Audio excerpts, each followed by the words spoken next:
I know, I was thinking the same exact thing. Oh my goodness, oh, I have friends. Dude, who are you even talking to? Like, seriously? Whoa, oh my goodness. Ugh. I didn't see you there. I was just talking to my totally real friend. Everybody knows that you were talking to yourself. Why do you pretend? You know what you are? You're rude. That's what you are. Anyway, now that she's out of there, hi guys.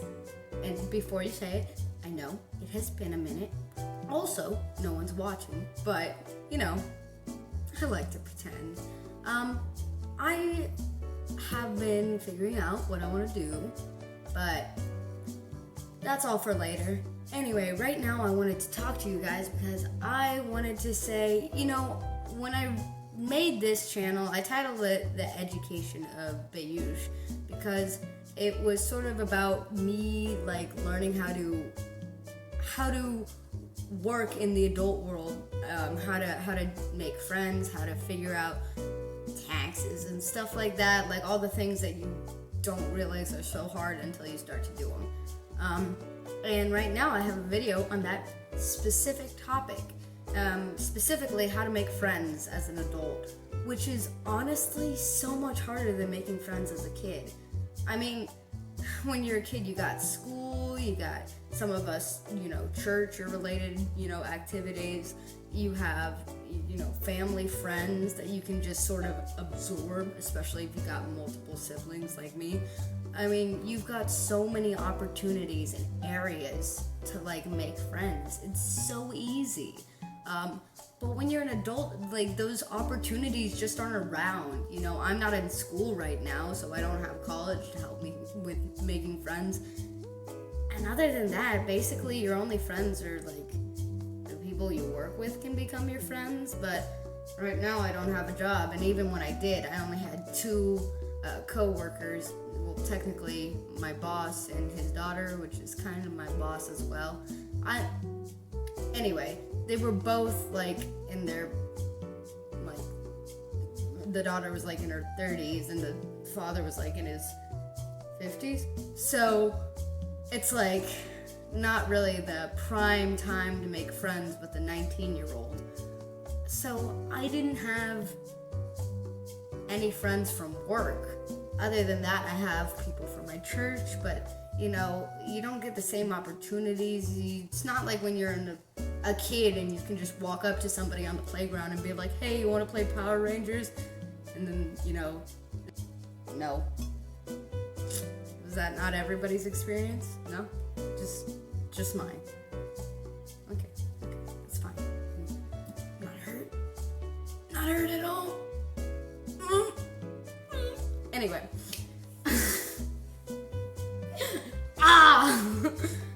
But anyway, yeah, you don't get the same opportunities, and so I wanted to make a short little video about like how to make friends as an adult.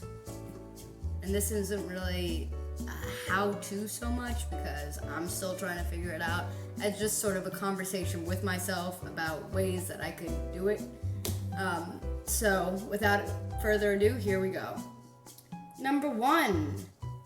Get yourself out there. You know, you don't get the opportunities handed to you, so you gotta create them. And there's plenty of ways to do that. I mean, like I said, you could become a part of a club or activity, like whether it's church, if you're in college, becoming part of one of their many clubs that they have going on, or just finding something out there. I mean, there's like D&D groups that just pop up in basically every city, and D&D is really fun if you've never tried it. So like, that's just that's just an added bonus. But also like, you know, there's like Bumble Friend and stuff like that, Friendster, different things like that. And even if they are a little bit cringy, it's like better than not having friends and having to stay in every weekend. That's kind of cringy in and of itself. So I'd rather be cringy with friends than be cringy by myself. Although, you know, there should be a better third option where you can just have friends and not be cringy, but if there is, I haven't found it yet. So that's a really good opportunity. Number 2, be vigilant. You know, when you're walking around just on your day-to-day, just like be aware that there are other people, and you never really know when we're gonna have an opportunity to make a friend. And even if that sounds super cliche and like something Mr. Rogers would say, my man, part of the neighborhood. Anyway, even if it is kind of silly and something you hear on Sesame Street, it's true. Every person is just a potential friend. So just when you're in the park, maybe you see somebody, like, obviously use discretion, but don't be afraid to just be a person to start a conversation, because the worst thing that could happen is they're not into it, and then it's like, peace, I tried, you know? And, you know, the best case scenario, you could end up making a friend, and that, I think, is worth the risk of being rejected. You know, you gotta get used to being rejected as well as an adult. I had a lot of practice as a kid, so I'm pretty good at it. Not to brag or anything. Pretty good at being rejected. I'm kidding. But yeah, just be aware, be present, be ready. You know, I once made a friend with a waitress who was just waiting me. I was on break on a vacation, and you know, she seemed super nice, so I just started talking to her, and she was totally cool, and it was an amazing friendship. So just be aware that there are always opportunities, whether you're in a group or not, to make a friend.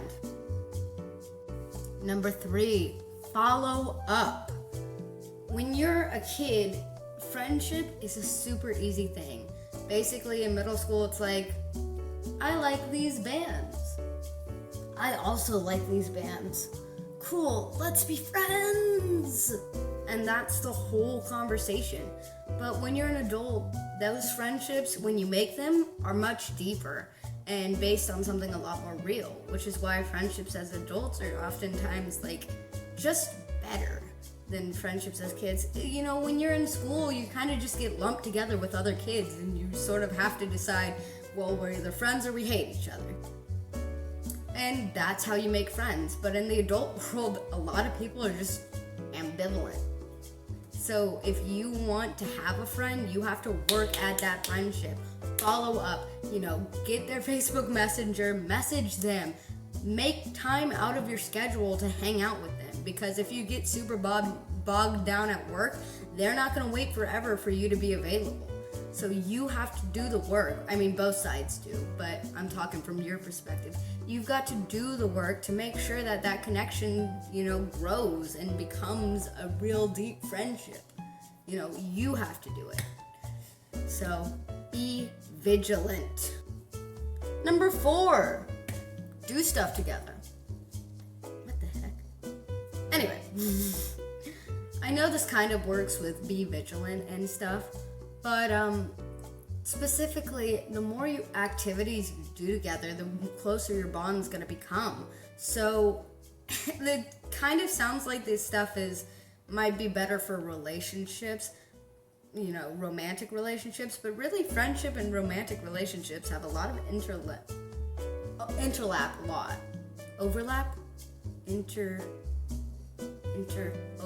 I am breaking down.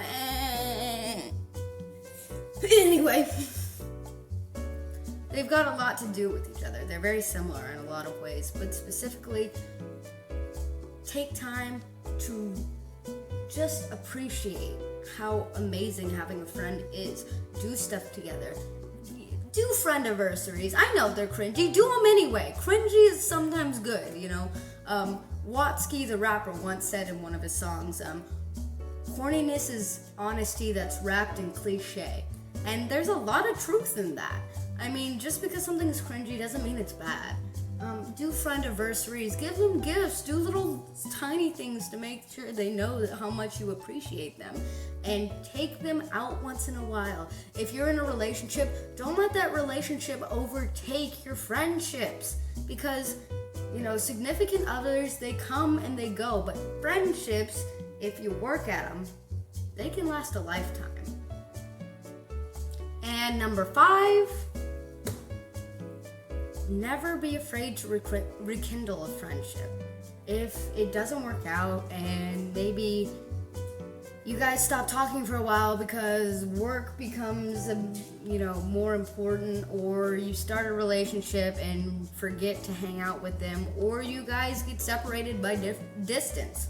Whatever it is, never be afraid to rekindle a friendship, because worst case scenario, they don't want to, and then you're left in the same position as you were. Best case scenario, they do, and you end up with a friendship that's even deeper. Never be afraid to go back, and if you've done something wrong, admit it and apologize, because a friendship is worth way more than any stupid spat. So if you have to say you're sorry and lose the argument, it's definitely worth it to, keep the relationship. And there you have it, my 5 tips on getting and maintaining friendships as an adult. I don't know if this has been helpful for anybody, but these are tips that I've started to accrue over my time as an adult. And I'm gonna keep updating you guys. I'm sorry it's not regular right now. Hopefully it will become regular. Aaron from the Game Grumps once said that when it comes to finding that motivation as a creative to do what you love, it starts from just doing it, and the inspiration will come from that. Once you just buckle down and do it, then you will start to get the creativity, get the inspiration, get the motivation to continue doing it and hone your craft. So that's what I'm gonna try and do. As you can see, I worked a lot on my jump cuts this time. I'm not sure how well it turned out. I know there were some awkward pauses, but I'm definitely trying my best, and I'm having a lot of fun doing it. Also, in case you were wondering, yes, I am in my PJs, and there is my doggo. It's not my dog, it's my roommate's dog, but isn't he a cutie? Say hi, Hugo. His name's Hugo. Say hello. He's so confused. Alright guys, that's just about it for me today, but thank you guys so much. I hope this helped somebody, and I will be getting back to you soon. Bye!